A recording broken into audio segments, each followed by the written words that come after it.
O grande Carolo, que tem programa aqui na OTV também. Dela Figueira comenta, a gente fica... Esse aqui a gente fica aqui todos ponderando o impossível e eles lá no Planalto andando e andando pra gente. Eles querem que pobre se exploda, como diria o Justo Veríssimo.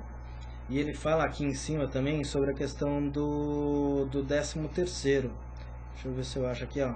Esperar que um país onde o 13º é na verdade um grande fake, o abono se dilui, o absurdo da carga tributária que nos é cobrada em torno desse ataque do fisco ao trabalhador está longe de ter.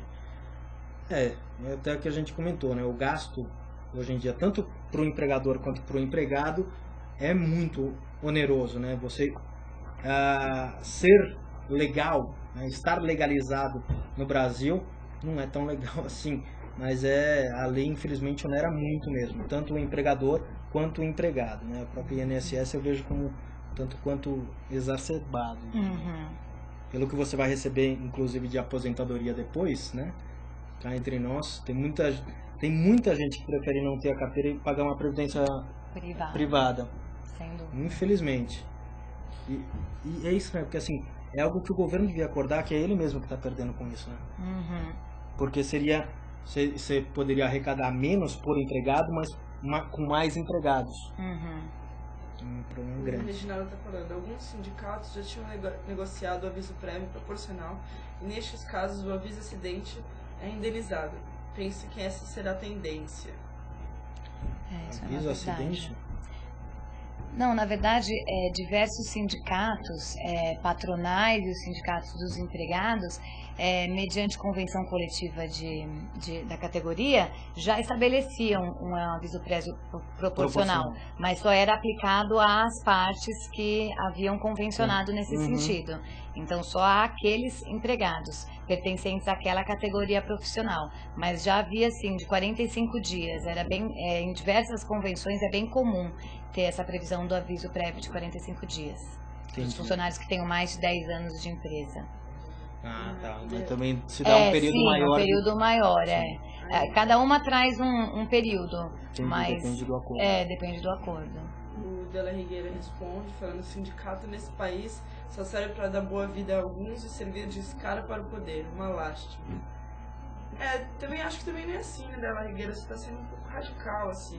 Os sindicatos eu acho que ajudam sim, graças a Deus temos eles, porque sem os sindicatos essas coisas vão ser muito mais complicadas. Só que sim, é um pouco desorganizado ainda, né? O Brasil ainda é uma criança. Né? Eu acho que assim, sindicalismo é algo que, como em qualquer local, existem pessoas bem intencionadas e fazendo certo e pessoas mal intencionadas. Infelizmente, em toda convenção, em todo lugar que tem pelo menos de 2 ou mais pessoas, pode ter pelo menos um mal intencionado. Infelizmente isso também acontece em sindicato, né? O sistema faliu faz tempo e agora vai ser duro de consertar. E o Neto falou aqui, não fortalecerá os fracos por enfraquecer os fortes, não ajudará os assalariados, se arruinares aqueles que os pagam, não estimularás a fraqueza. Abraham Lincoln, uma frase do Lincoln. O Carolo falando sobre a questão de sindicalismo, né, dos sindicatos, o filme do Hoffa. E da Higuera fala aqui que não existe fraternidade quando se está de estômago vazio e com os filhos passando necessidade. Zé da Silva brasileiro. Impacto do funcionalismo gera 3 mil reais. Não, que ganhe 3 mil reais terá um impacto R$100 por ano trabalhado, né? Não é muito dinheiro. O Reginaldo falando aqui. Pois é, pode não ser muito dinheiro. Não sei, isso aqui o que ele está falando é sobre o impacto de imposto. Eu não entendi aqui, Reginaldo, que é essa comparação. Impacto de funcionário que ganha 3 mil reais será de R$100 por ano trabalhado. Não é muito dinheiro. Aonde isso encaixa, Reginaldo? Só me perdi nisso. Eu tenho uma pergunta. E pros como é que eu vou falar? E pra quem foi demitido agora? Antes do dia 13, né? Como é que fica? A lei... Acrescenta o aviso prévio? Não. Na verdade, embora alguns sindicatos estejam, inclusive, orientando os empregados a proporem uma ação, a lei não é retroativa, então não há aplicação retroativa da lei. A lei só vai ser aplicada aos casos em que houver rescisão do contrato de trabalho a partir da data de sua publicação. Mesmo se o empregado estiver cumprindo aviso prévio naquele momento? Ainda que ele esteja cumprindo, justamente. A lei não se aplica retroativamente.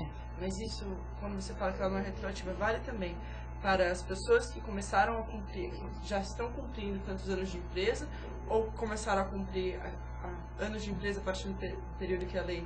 Se os anos de empresa começam a valer a partir da publicação da lei, ou se os anos de empresa já estão valendo desde que a pessoa foi contratada? Não, os anos de empresa, aí sim, já estariam valendo, mas isso porque o contrato estaria vigente. Então, um contrato que já esteja vigente, que não esteja rescindido até o momento, se for rescindido hoje, amanhã, vale esse aviso prévio proporcional, e aí sim seria contado os anos trabalhados. Então, a cada ano acrescentaria os 3 dias do aviso prévio. Se não me engano, entrou em vigor na quinta-feira passada. Exatamente. Né? Então, assim, se a pessoa foi demitida e começou o aviso prévio dela na quarta-feira, ela já não tá valendo esse aviso prévio. Se foi na quinta-feira, já está valendo. Exatamente. Na data da publicação é que essa lei se tornou efetiva e é possível cobrar sua aplicação. Período anterior, não.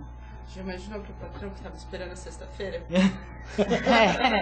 Foi pego. Mas é que assim, isso já estava meio que para sair, né? Então... Era um projeto que, na verdade, já estava tramitando há algum tempo, né? Então, os empregadores, creio que já estavam mais antenados mesmo.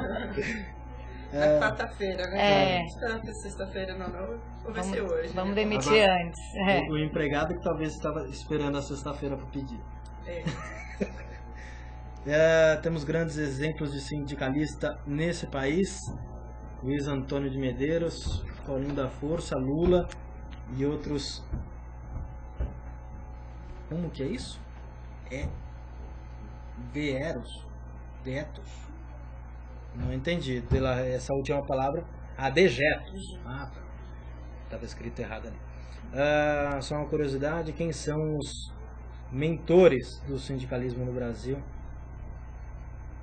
Quem são os mentores? Eles são do PT? Bom, tem sindicalista no PT, sim, também. De La Higuera falando aqui do sindicato que é o seguinte: máfia, ok. Hoje máfia é o presidente. De fato, assim, que se reveza no poder. Hoje ele é presidente, amanhã será tesoureiro, e depois de amanhã o primeiro secretário, e esse estratagema vai se repetir. Essa é a verdadeira realidade dos sindicatos no Brasil. Eles são um grupo bem fechado, né? Mas ainda assim, eu acredito que sem os sindicatos vai ser muito mais complicado. Exato, e o De La Higuera até fala aqui que muito antes do PT, né, do getulismo, que ajudou muito a sedimentar a ideia de organização trabalhista. E a própria CLT, né, que foi uma obra da época de Getúlio Vargas, que até acho que na época talvez fosse conveniente, necessário, mas hoje eu vejo como um exagero. Eu vou discordar de você, tá? Eu acho que as leis trabalhistas são muito importantes e eu acho que nesse aspecto o Brasil se mostra avançado. Ter leis tão fortes que protejam o trabalhador, porque assim, é muito fácil explorar o empregado, e eu acho que nesse quesito o Brasil está andando para frente. No caso do Getúlio, ele não fez porque ele queria ajudar ninguém, ele fez pelo puro populismo, né, que era interessante na época, assim. Só que mesmo por populismo ou não, as leis estão aí, e acho que é sempre bom repensar, porque a gente tem que lembrar que, até acho que o De La Higuera falou que o sistema não está mais funcionando, né? Estamos numa época de reforma de sistemas. Então não adianta você ficar se pautando por antigas leis e acreditando que elas vão abranger tudo que a população pede, né? Tanto para os empregadores quanto para os empregados, e não só esses, né? Os cidadãos em geral.